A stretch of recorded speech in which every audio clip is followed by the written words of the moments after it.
작곡가 이호섭 씨는 전국 노래자랑이나 아침마당 등에 출연한 모습만 보면 푸근한 인상의 아저씨로 생각할 수 있지만 알고 보면 대단한 사람입니다. 주현미, 서른도, 김연자 등 여러 인기 트롯 가수에게 곡을 주어 히트곡을 많이 배출한 스타 작곡가로 저작권 협회에 등록된 곡 수만 무려 900곡. 근심을 털어놓고 다 함께 차차차 자욱한 찰랑찰랑 싶은 대로 내게로 달려와요.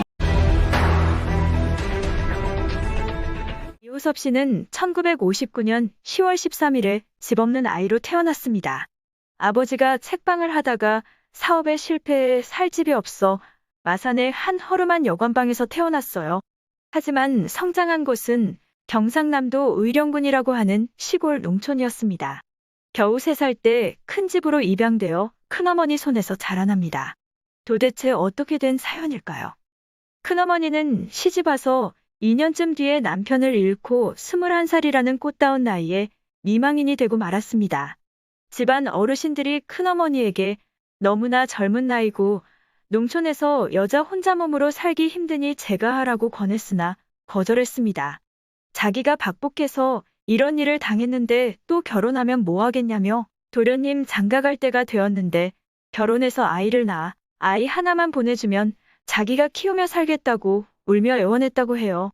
이렇게 한데에는 피눈물 나는 원한이 맺힌 계획이 있었습니다. 나중에 밝혀집니다. 그렇게 이호섭 씨는 3살에 호적을 옮기게 되었어요. 생때 같은 아이를 보는 생모의 심정이 어땠을까요?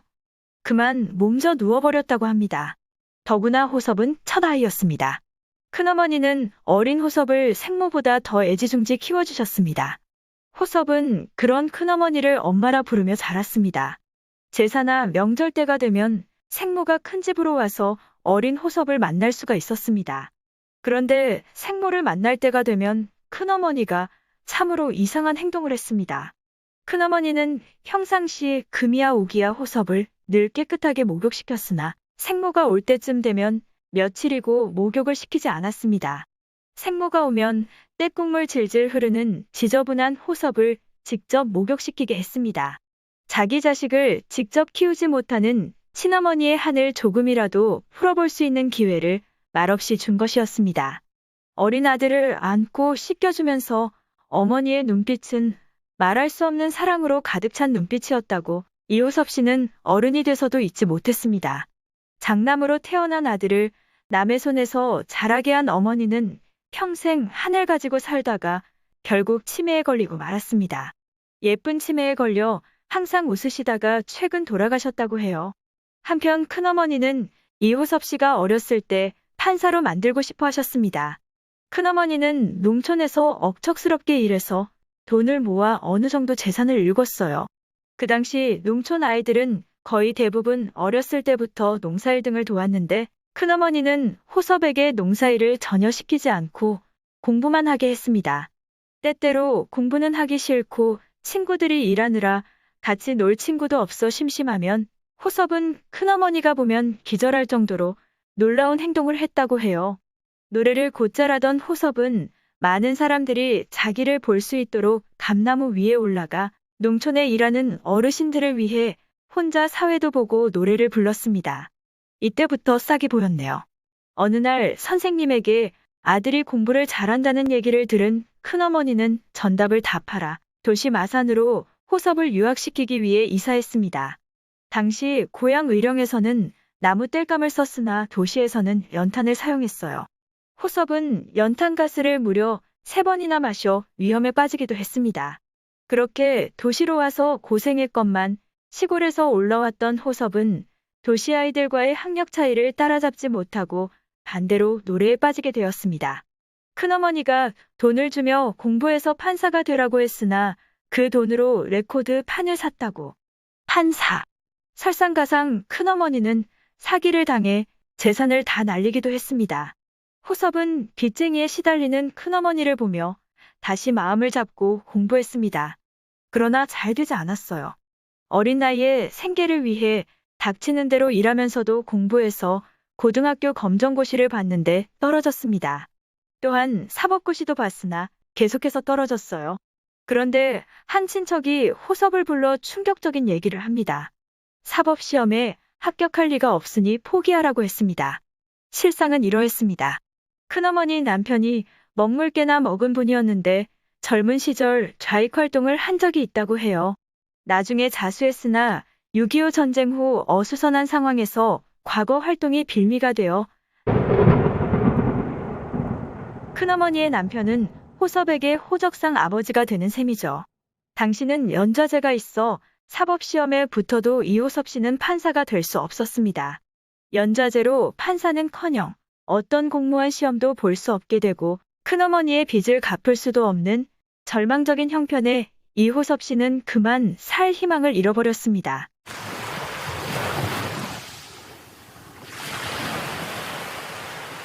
하늘이 도왔는지 금위에 떠밀려서 다행히 목숨을 구했습니다.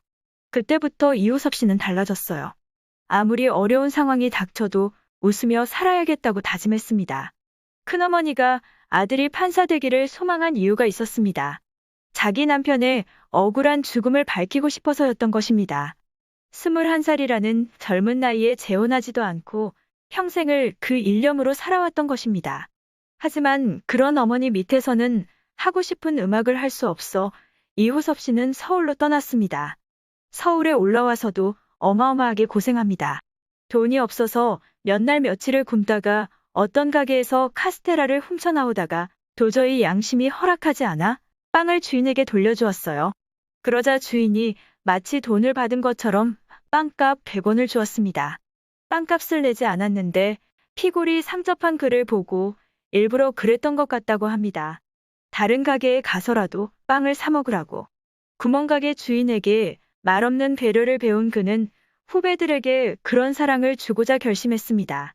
나중에 스타 작곡가가 되어 후배가 자기 곡을 리메이크하겠다고 하면 너무나 쉽게 허락해주고는 했습니다. 이렇게 어려운 상황에서 어떻게 스타 작곡가가 되었을까요? 가수에서 작사가, 그리고 작곡가로. 어렸을 때 별명이 남자 이미자라고 할 정도로 노래를 잘해서 처음에는 가수가 되고 싶었습니다. 25살 때 음반을 낸 적도 있었어요.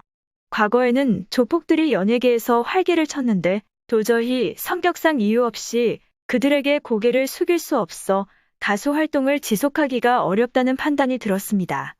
그래서 방향을 틉니다.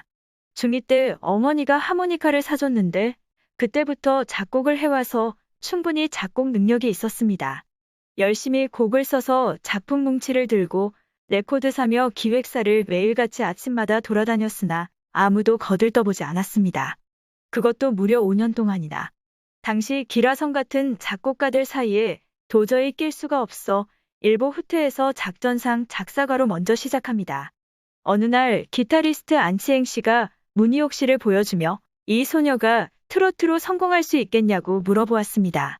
당시 문희옥 씨가 고등학생이었는데 노래를 들어보니 귀에 착착 감기는 게 엄청 잘했습니다. 그렇게 안치행 씨에게 처음으로 작사가로 작품 의뢰를 받게 되었습니다. 돈이 없어 책을 사지 못하고 서점에 가서 한국 방언사전을 죄다 외워 20곡 정도를 만들어 앨범을 냈습니다. 앨범은 한 달 만에 100만 장이 나갈 정도로 초대박. 여고생 가수가 풋풋한 목소리로 만든 그 유명한 문희옥 사투리 디스코 앨범. 이때부터 이호섭 씨에게 작사 의뢰가 쏟아집니다. 당시 통합가수왕이었던 주현미 씨부터 시작해서 현철 씨 등 심지어 댄스 가수 박남정 씨까지. 어째 그라요 네네. 시방날 울려놓고 네. 마주치는 눈빛이 네. 잠깐만 이거 써도 되겠네. 나는 알아요 당신이 나를 하고 또 현철 선생이 또 네, 작품을 부탁해서 싫다 싫어 꿈도 사랑도 사랑해 불시착 그러다가 작곡을 해서 30년 넘게 수많은 히트곡들을 배출하며 스타 작곡가가 되었습니다. 작사, 작곡 모두 한꺼번에 할 수 있으나 두 가지 다 하지 않고 거의 대부분 한 가지만 한다고 해요. 자기가 다 하지 않는 이유는 같이 하면 더욱 넓고 깊어지기 때문이라고. 이렇게 많은 히트곡을 낼 수 있었던 이유를 물으니 자기는 돈보다 사람들이 이 노래를 듣고 행복해지기를 바라는 마음으로 쓴다고 합니다. 또한 진인사 대천명으로 최선을 다하면 나머지는 하늘이 알아서 한다고 말하기도 했습니다. 그런데 그는 알면 알수록 진짜 무서운 사람이었습니다. 그의 진짜 계획은 다른 데 있었습니다. 인생의 목표. 그는 자기 음악이 내 한 몸만이 아니라 많은 사람들을 위해 쓰이기를 바란다고 소망했습니다. 고등학교, 대학교 모두 독학으로 공부한 그는 최근 서강대학교 박사학위까지 받았습니다. 그런데 음악 쪽이 아니라 국어 국문학 문학 박사.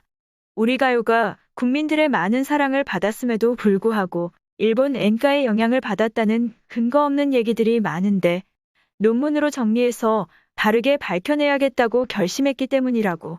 그 바쁜 와중에 아들, 딸뻘들과 공부로 경쟁해서 후덜덜한 성적, 장학금도 받았다고 해요. 또한 대중가요도 학문으로 편제하기 위해 대중가요 가창학 교과서를 집필하고 가요 창작론, 작사론 등 집필 활동까지 했습니다. 저는 개인적으로 이호섭 씨가 정말 나무랄 점이 없이 훌륭한 분이라고 생각합니다. 그런데 다만 한 가지 아쉬운 점은 스타성이 약하다고 하는 건데요. 이런 부분을 조금만 더 보완한다면 제2의 송혜로 손색이 없을 것 같은데 여러분은 어떻게 생각하시는지요?